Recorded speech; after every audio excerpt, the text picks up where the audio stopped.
गांव के एक साधारण परिवार में हरीश और सुनीता अपने इकलौते बेटे राजीव के लिए दिन रात मेहनत करते थे। मजदूरी कर करके उन्होंने बेटे को शहर पढ़ने भेजा। उन्हें बस एक सपना था, हमारा बेटा बड़ा आदमी बने और हमें गर्व हो। राजीव ने भी माँ बाप की मेहनत को समझते हुए मन लगाकर पढ़ाई की और शहर में नौकरी पाली। कुछ सालों में ही वो एक बड़ी कंपनी में मैनेजर बन गया। माँ बाप ने सोचा अब बुढ़ापे में बेटा उन्हें अपने पास बुलाएगा, लेकिन एक दिन माँ ने राजीव को फोन किया, बेटा पिताजी की तबीयत थोड़ी ठीक नहीं है, अगर तू कुछ दिन गांव आ सके तो अच्छा रहेगा। राजीव ने थोड़े झुंझलाते हुए कहा, माँ यहाँ ऑफिस में बहुत काम है और वैसे भी आप लोग डॉक्टर को दिखा लीजिए ना, मैं बाद में आ जाऊंगा।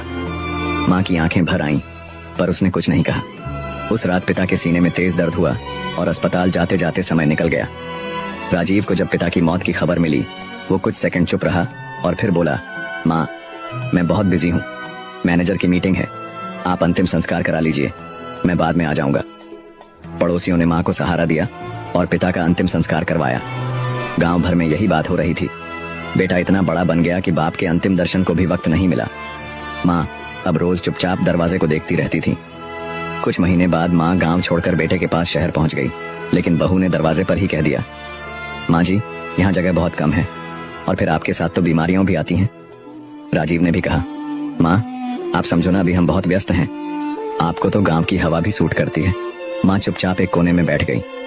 अगले दिन बेटे ने उन्हें वृद्धाश्रम छोड़ दिया। माँ को वृद्धाश्रम में छोड़ते हुए राजीव ने कहा, यहाँ अच्छा ख्याल रखा जाएगा आपका, जब फुर्सत मिलेगी मिलने आऊंगा। माँ ने कुछ नहीं कहा, बस मुस्कुरा दी। रात को जब माँ सोने जा रही थी तो वृद्धाश्रम की एक बूढ़ी महिला ने कहा, बेटा तो सबके होते हैं, पर अब यहाँ हम ही एक दूसरे के माँ बाप हैं। उस रात माँ की आंखों से आंसू नहीं, पत्थर गिर रहे थे।